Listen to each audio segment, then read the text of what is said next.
Hi friends, this is Vincent. நம்ம சேனலுக்கு உங்கள் அன்புடன் வரவேற்கிறேன். நம்ம சேனல் வந்து பார்த்தீங்கன்னா உங்களோட கெரியரை செட் பண்ணுறதுக்காக தான் டிஎன்இஏ கவுன்சில் சொந்தமாக நம்ம சேனல் நிறைய வீடியோஸ் வந்து கொடுத்துட்ருக்கோம். ரெகுலராக நம்ம சேனலை ஃபாலோ பண்ணுங்கள். மறக்காமல் உங்கள் ஃப்ரெண்ட்ஸுக்கு மேக்ஸிமம் நம்ம சேனலை பற்றி சொல்லுங்கள். ஓகே ஃப்ரெண்ட்ஸ், சப்ளிமெண்ட்ரி கவுன்சிலிங்காக நிறைய பேர் வந்து பார்த்தீங்கன்னா அப்ளை பண்ணிட்டு இருக்கீங்க. ரொம்பவே சந்தோஷம், சரியா? ஆனாலும் சப்ளிமெண்ட்ரி கவுன்சிலிங்கில் எவ்வளோ வேக்கன்சி வந்து இருக்கும் அப்படிங்கிற விஷயங்கள் வந்து உங்களுக்கு தெரிஞ்சிச்சு அப்படின்னா இன்னும் நீங்கள் சுதாரிப்பாக இன்னமும் வந்து பார்த்தீங்க அப்படின்னா கேர்ஃபுல்லாக நீங்கள் வந்து சப்ளிமெண்ட்ரி கவுன்சிலிங் அட்டன் பண்ணுறதுக்கு அது வந்து ஒரு ஹெல்ப்ஃபுல்லாக இருக்கும், சரியா? அதனால் இந்த வீடியோ ஸ்கிப் பண்ணாமல் லாஸ்ட் வரைக்கும் நீங்கள் கேளுங்க. ஃபர்ஸ்ட் ஆஃப் ஆல், இப்போ தேர்ட் ரவுண்டில் உங்களுக்கு ஒரு சீட்டு கிடச்சிருக்கு அப்படின்னா தயவுசெய்து அதில் போய் ஜாயின் பண்ணிடுங்க. சப்ளிமெண்ட்ரி கவுன்சிலிங் நீங்கள் வந்தீங்க அப்படின்னா எந்த காலேஜ்லேயும் முக்கியமான காலேஜஸ் எதுலேயுமே வந்து பார்த்தீங்கன்னா சீட் வந்து இடம் கிடைக்கிறது வந்து கடினம் தான். நீங்கள் வந்து எஸ்சி, எஸ்சிஏ, எஸ்டி இந்த கம்யூனிட்டியில் நீங்கள் வந்தீங்க அப்படின்னா சப்ளிமெண்ட்ரி கவுன்சிலிங்கில் ஏதாவது ஒரு இடத்துல வந்து சீட் வந்து இருக்கிறதுக்கு வாய்ப்புகள் இருக்குது. இது வந்து லாஸ்ட் இயரோட வேக்கன்சி லிஸ்ட்டு. எதுக்காக இதை வந்து இப்போ நம்ம அப்லோட் பண்ணியிருக்கோம் அப்படின்னா உங்களுக்கு ஒரு ஐடியா கிடைக்கும், சரியா? சப்ளிமெண்ட்ரி கவுன்சிலிங் நம்பலாமா வேணாமா? ஏன்னா 14ஆம் தேதி வரைக்கும் டேட் வந்து எக்ஸ்டெண்ட் பண்ணியிருக்காங்க, சரியா? அப்போ சப்ளிமெண்ட்ரி கவுன்சிலிங் நம்ம நம்பலாமா, இல்லை ரவுண்ட் 3ல் இருக்கக்கூடிய காலேஜில் போய் ஜாயின் பண்ணிடலாமா? ஏன்னா நிறைய பேர் சப்ளிமெண்ட்ரி கவுன்சிலிங் டேட் வந்து எக்ஸ்டெண்ட் பண்ணோன்னே சரி நம்ம சப்ளிமெண்ட்ரி கவுன்சிலிங் அப்ளை பண்ணிடலாம் அப்படின்னு சொல்லிட்டு என்ன பண்ணுறீங்கன்னா நிறைய பேர் வரீங்க.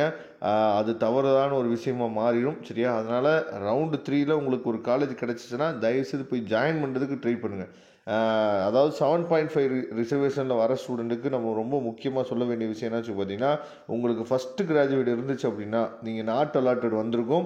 ஆனால் உங்களுக்கு ஃபஸ்ட்டு கிராஜுவேட் இருந்துச்சு அப்படின்னா தயவுசெய்து சப்ளிமெண்ட்ரி கவுன்சிலிங் அட்டென்ட் பண்ணுங்கள். ஏன்னா அப்போ தான் உங்களுக்கு வந்து ஃபஸ்ட்டு கிராஜுவேட்டோட ஸ்காலர்ஷிப் வந்து கிடைக்கும். டைரெக்டாக போய் நீங்கள் அட்மிஷன் போட்டிங்க அப்படின்னா ஃபஸ்ட்டு கிராஜுவேட்டோட ஸ்காலர்ஷிப் வந்து கிடைக்காது அப்படிங்கிறத நீங்கள் பார்த்துங்க. ஓகே, இப்போ லாஸ்ட் இயர் வந்து முக்கியமான காலேஜஸ் வந்து எதுலேயுமே சீட் வந்து இருக்காதுங்கிறவங்க நல்லா தெரியும். ரவுண்ட் 1 சீட் வந்து முடிஞ்சிடும். இந்த அண்ணாமலை யூனிவர்சிட்டி இருக்குது பார்த்தீங்களா? அண்ணாமலை யூனிவர்சிட்டியில் கெமிக்கல் இன்ஜினியரிங்கு, சிவிலு, அதுக்கப்புறம் வந்து ட்ரிபிள்இ, சரியா? அதுக்கப்புறம் வந்து இஎன்ஐ, சரியா? இந்த மாதிரி கோர்சஸில் சீட் வந்து இருக்குது. மெக்கானிக்கல் இன்ஜினியரிங்கில் சீட் வந்து இருந்திருக்கு லாஸ்ட் இயர் அண்ணாமலை யூனிவர்சிட்டியில், சரியா? அதுக்கப்புறம் வந்து பார்த்திங்கன்னா university college of engineering Tindivanam, இதெல்லாம் வந்து ரீஜனல் கேம்பஸ்லேயும் வந்து பார்த்திங்கன்னா மேக்ஸிமம் வந்து சீட் வந்து இருக்காது. இருந்தாலும் நீங்கள் நான் சொன்ன மாதிரி அதாவது mechanical Tamil medium, mechanical mechatronics, இல்லைன்னா வந்து சிவில் தமிழ் மீடியம், இந்த மாதிரி கோர்சஸில் நமக்கு வந்து இருக்கிறதுக்கு வாய்ப்புகள் இருக்குது, சரியா? அப்போ அதாவது கொஞ்சம் டயர் 3 காலேஜை விட கொஞ்சம் கீழே இருக்கக்கூடிய உதாரணத்துக்கு வந்து பார்த்திங்கன்னா இந்த பஜ்ரங் காலேஜ் பாருங்கள், 1102 கவுன்சிலிங் கோடு வந்து 1102.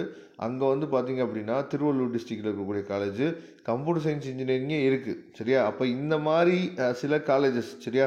அதாவது டயர் 3 காலேஜஸை விட கீழே இருக்கக்கூடிய காலேஜஸில் வந்து நமக்கு வந்து சீட் வந்து கண்டிப்பாக இருக்கும். அப்போ அந்த மாதிரி காலேஜில் கிடைச்சா கூட பரவாயில்ல சார் அப்படின்னு சொல்லி நீங்கள் படிக்கிறதுக்கு ரெடியாக இருந்தீங்கன்னா, இப்போ Jaya engineering college last year வந்து பார்த்திங்கன்னா இன்ஃபர்மேஷன் டெக்னாலஜியில் சீட் இருக்குது, ரோபோட்டிக்ஸில் சீட் இருக்குது, கம்ப்யூட்டர் சயின்ஸ் இன்ஜினியரிங்லேயும் வந்து பார்த்திங்கன்னா சீட் வந்து இருக்குது ஜெயா இன்ஸ்டியூட்டில்.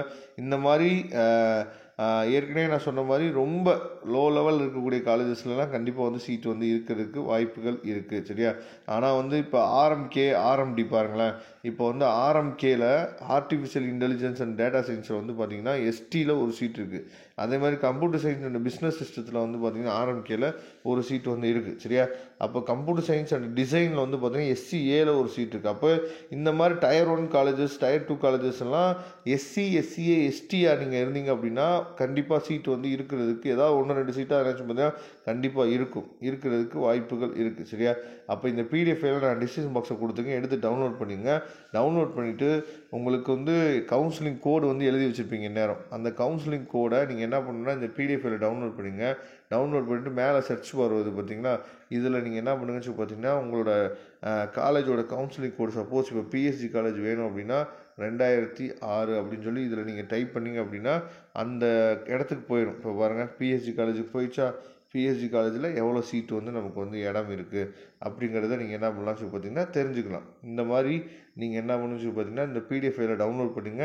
டவுன்லோட் பண்ணிவிட்டு நீங்கள் கவுன்சிலிங் கோடை வந்து போட்டிங்க, சர்ச் பாரில் போட்டிங்க அப்படின்னாவே உங்களுக்கு அந்த காலேஜோட வேக்கன்சி வந்து உங்களுக்கு தெரிஞ்சிடும், சரியா? அதனால் இதை யூஸ் பண்ணிங்க. மறக்காமல் சப்ளிமெண்ட்ரி கவுன்சிலிங்க்கு தயவுசெய்து உங்களுக்கு ரவுண்ட் 3ல் சீட் வந்து கிடச்சிருச்சுன்னா அந்த காலேஜில் போய் ஜாயின் பண்ணுங்கள். சப்ளிமெண்ட்ரி கவுன்சிலிங்கை மற்ற பசங்க, சீட்டே இல்லாத பசங்க வந்து யூஸ் பண்ணிக்கட்டும் அப்படிங்கிற ஒரு நல்ல எண்ணத்தில் நம்ம என்னாச்சு பார்த்தீங்கன்னா விடலாம் அப்படிங்கிறத நீங்கள் புரிஞ்சுக்கணும்.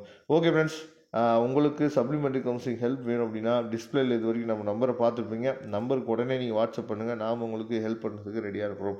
தேங்க்யூ.